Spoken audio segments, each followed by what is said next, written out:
Hey, Derek, how's it going there Hello. today? Hey, very well. How are you? Great, thank you. So, where am I getting you right now? Where are you on tour? I'm in Nashville, Tennessee right now. Beautiful Nashville, Tennessee. Well, the new EP just came out. How long had it been in the works for? A pretty long time, honestly. Yeah. So the first song that I recorded for the EP was back in 2017, and it was pretty much exactly 3 years ago. It was on Valentine's Day of 2017. So yeah, and then I just kind of took my time getting it all together, and then throughout the next year and a half or 2 years or so from there, I was when I recorded the rest of the songs, and then now here we are. And the EP is titled after a lyric from a praise chorus by Jimmy Eat World. Was that the first song that you chose for the EP? It wasn't the first song. The first song that I recorded was actually the first track on the EP. It's called But Lauren. It's a cover of a guy named Mike Hansen. And then a praise chorus actually is the song that. So before I decided to even do this EP, I had played a couple of, um, I guess, kind of like events in Tallahassee or whatever, and just like played some short little acoustic sets. And a praise chorus is one of the songs that I did for that. And one of those was with Daniel Lancaster, who, we talked about, playing something together, and he came out and sang a praise chorus with me live. And then from there, it was kind of like, yeah, it works really well, and decided to put it on the EP. And I just, whenever I was trying to come up with, what to title it, I love that lyric, and thought it kind of just, fit the whole, vibe of the EP pretty well, and just went with it. And that song notably has the cameo with Davey from the Promise Ring, who the singer of Jimmy Eat World was influenced by and was also a friend. Is Daniel in that sort of role for you as well? But yeah, for sure. I mean, he's someone that I've known for a long time, since I was um, probably since I was about 17 years old. So around like 2005, I guess, is probably when I met Daniel, and he's an incredibly talented dude and a great friend, and we've been able to work on lots of music together, and so yeah, it is kind of a similar thing. And having this EP out there, does that give you a hunger to do a full length solo album?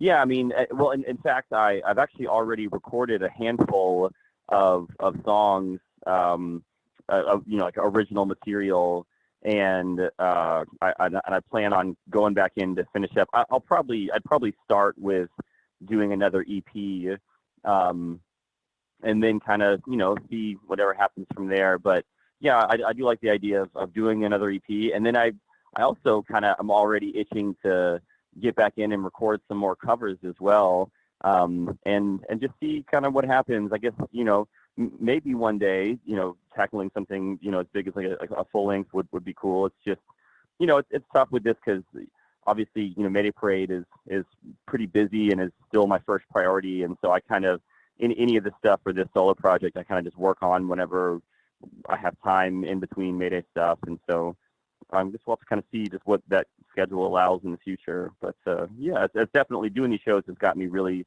just pumped on this whole project, and it's just something different than I've ever done before, and it's nice after 14 years of being in Mayday Parade to do something that's maybe a little bit challenging and kind of out of my comfort zone, and it's been a lot of fun being out here.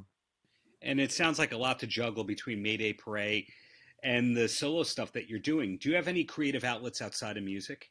Honestly, not really so much. There's, small little things that I get into, small little projects.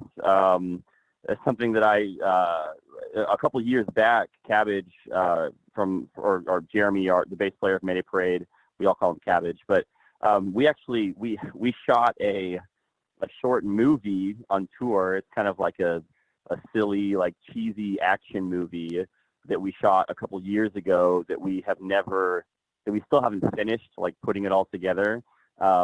But so I guess if that kind of counts as like a creative project, then that's something that's where we still work on. But other than that, I mean, not really. I play a lot of video games. That's kind of what my other big, I guess, passion, and other than music is. I spend a good bit of time playing video games, but that, doesn't really count, I guess, as, working on something creatively. But yeah.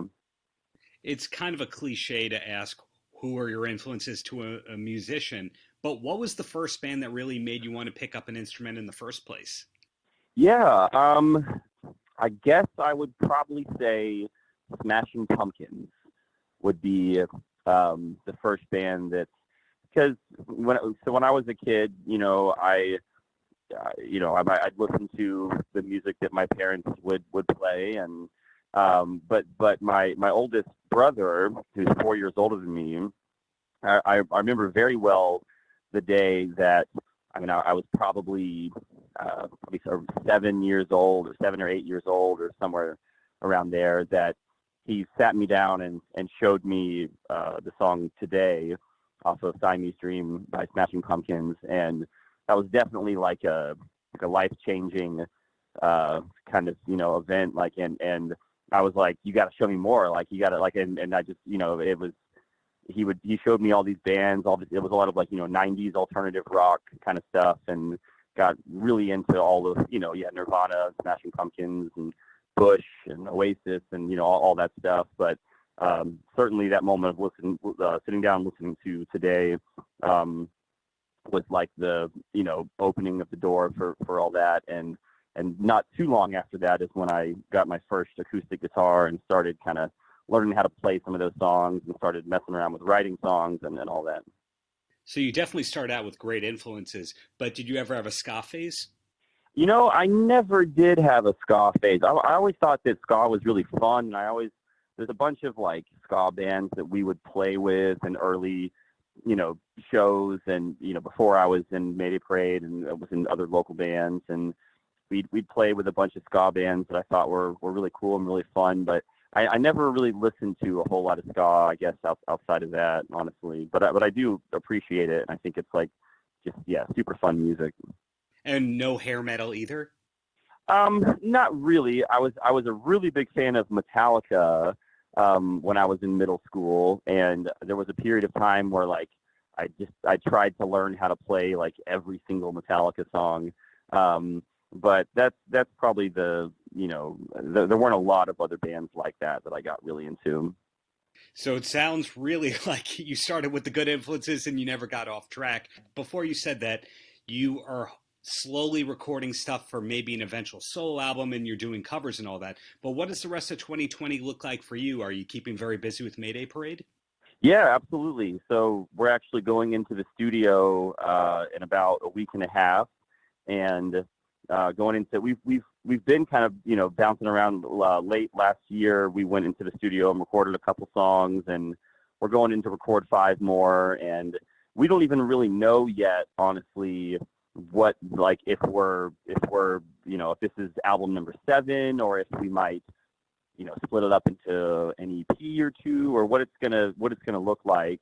But we're kind of just approaching it as just taking the best songs that we have right now and recording them, and just kind of seeing where it goes. And in fact, I imagine once we get together here pretty soon, we need to have some conversations about what our plan is with all that. But so we'll be in the studio, and then we have this tour in April that we're doing with Grayscale and Point North, and then we're doing a handful of international stuff. Some of it's announced and some of it hasn't been announced yet, but some festivals in the UK and in Europe, and I imagine we'll do we typically will do a fall headline US tour, and we'll probably do that again. And so stay pretty busy with all that, and then and if it works out, I'll plan on trying to work on some more solo stuff kind of in those gaps, and maybe even do a couple more short little runs like this where I just kind of hop around and play a few solo shows and just see whatever makes sense, really. Sounds like there's never a dull moment for you. So keep being respectful of your time here. Any last words for the kids? Thank you for the support, and thank you for the opportunity. This is, playing music is something that I've wanted to do since I was very young, and it's always been just a huge part of my life. And it's kind of amazing that we've been in Mayday Parade for over 14 years now, and most bands don't get the opportunity to make it that long and to still tour at the level that we do. And so we certainly, we appreciate the chance to be able to do it and to still be around. And so it means a lot. And to be able to start a new project, after all this time, and the response has been really awesome so far. And I'm very grateful. Well, thank you so much for your time. Hope to do another interview in the future where I find out about the video games, but looking forward to your solo work, and really thanks for your time, Derek. Absolutely. Thanks for having me. Paltrocast.